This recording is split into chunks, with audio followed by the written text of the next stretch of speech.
नमस्कार today flash news को स्वागत करुच्ची मु अमूल्य जेना। आसंतु देखिबा आजिर flash news. Today flash news. पवित्र 79तम स्वाधीनता दिवस अवसर में गंजाम जिला पुरुषोत्तमपुर ब्लॉक जामुनी पंचायत रे थिबा अशोक नोडाल हाई स्कूल एवं श्री श्री चिदानंद सरस्वती शिशु विद्या मंदिर रे मध्य अति उत्साह तथा पवित्रता सहित पालन करा जायथिबार देखा जायथिला। तेबे आसंतु एथिरे थरे नजर पकाई नेबा गंजाम जिला प्रतिनिधि कृष्णचंद्र सामंतराय रिपोर्ट।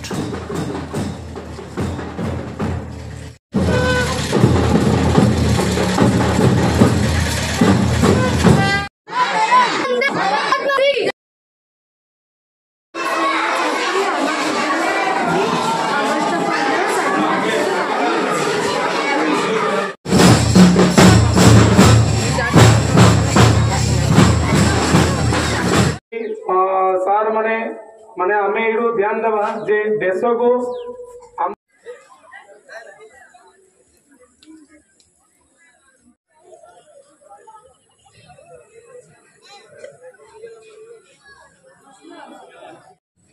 स्वाधीनता दिवस अवसर में उपस्थित अशोक सरकारी उच्च विद्यालय समस्त वृंद टेनिस कोच आउट coach red cross coach eco club coach एवं अन्य छात्र छात्री माने तथा उपस्थित सांबादिक वृंद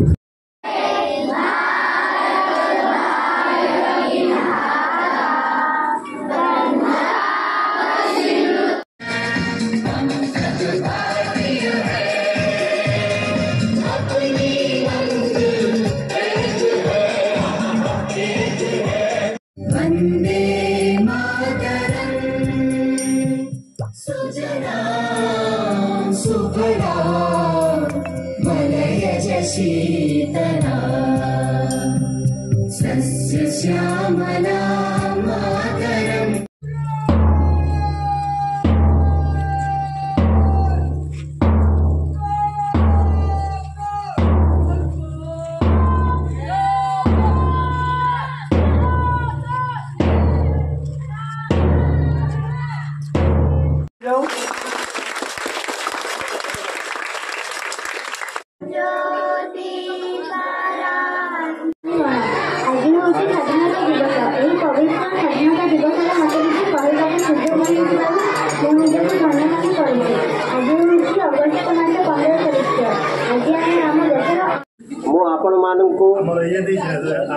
आज स्वाधीन दिवस सुमना शुभेच्छा सह मो वक्तव्य करुछि।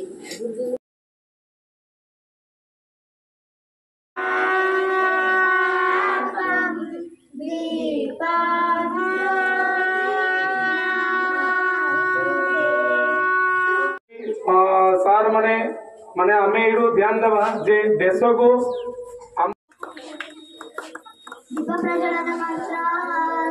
रामकृष्ण चौधरी मु अशोक नोडाल विश्वविद्यालय हिंदी शिक्षक तथा एनसी शिक्षक आज देशर 79तम स्वाधीनता दिवस पालन होम स्कूल में अति धूमधाम पालन होती NCC group scout guide IRC eco club सबू छात्र छात्री अति आनंदर सहकार उपभोग कर भागवती आम विद्यालय प्रधान शिक्षक सार करते सबू कार्यक्रम सरलापर आम जामुनी ग्राम पंचायत नगर जामुनी गाँव पूरा नगर परिभ्रमण कलु। नगर परिक्रमा सरलापर पिला आसिले आसला पिला मिष्टान बंटागला आ पिला बहुत उत्साहित अच्छा। आज स्वाधीनता दिवस पिला बहुत दिन पूर्व प्रस्तुत होते आपर आम सांस्कृतिक कार्यक्रम चलो आज दिन को पिला अति सुंदर भाव उपभोग कर स्वाधीनता दिवस पालन कराला। पिला सका यूनिफर्म सहित आस स्कूल पहुँचले आमर 8:10 फ्लाग होस्टिंग है तापर पिला सब ग्राम्य परिक्रमा करने गले ग्राम्य सब शिक्षक मैंने सहित जाते आसवा स्कूल सब बिस्कुट बंटन कराला पिला ମଧ୍ୟାହ୍ନ ଭୋଜନ ବ୍ୟବସ୍ଥା ଆଜି ହେଇଛି ପିଲାମାନଙ୍କ ପାଇଁ। ପିଲାମାନେ ମଧ୍ୟାହ୍ନ ଭୋଜନ ଖାଇସାରିଲା ପରେ ସେଠି ଘରକୁ ଫେରିବେ। ନୌସେନା ଅଧିକାରୀ 2023 ମସିହାରେ ଅବସର ନେଲା ପରେ ମୁଁ ବ୍ୟାଙ୍କରେ ଚାକିରି ପୁଣି କଲି।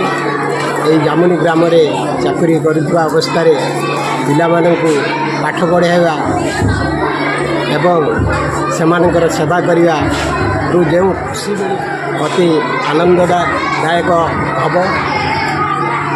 ଜୀବନରେ ଏତିକି କହିବି, ଆଜି ଏହି ସ୍ୱାଧୀନତା ଦିନରେ ଯାହା ବି ମୁଁ କରେ କେବଳ ମୋର ସେବାପରାୟଣ ଭାବଟା ସବୁଦିନ ରହିଥାଉ।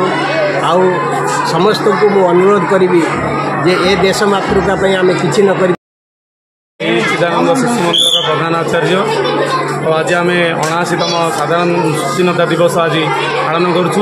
ଆଉ ଏହି ସ୍ୱାଧୀନତା ଦିବସରେ ଆମର ସମସ୍ତ ଛାତ୍ରଛାତ୍ରୀ ଆଉ ଶିକ୍ଷକ ଶିକ୍ଷୟିତ୍ରୀ ସମସ୍ତେ ଉପସ୍ଥିତ ଅଛନ୍ତି ଏବଂ ମୁଖ୍ୟ ଅତିଥି ରୂପେ ଆମେ ଆଜି ନବକୁମାର ଭୂୟାଁ ସାର୍ଙ୍କୁ ଆମେ ପାଇଛୁ। ତେଣୁ ଆମର ଆଜି ଗୌରବର କଥା। এই କାର୍ଯ୍ୟକ୍ରମ ଆପଣଙ୍କୁ କେମିତି ଲାଗିଲା ନିଶ୍ଚୟ ଜଣାଇବେ। ନମସ୍କାର।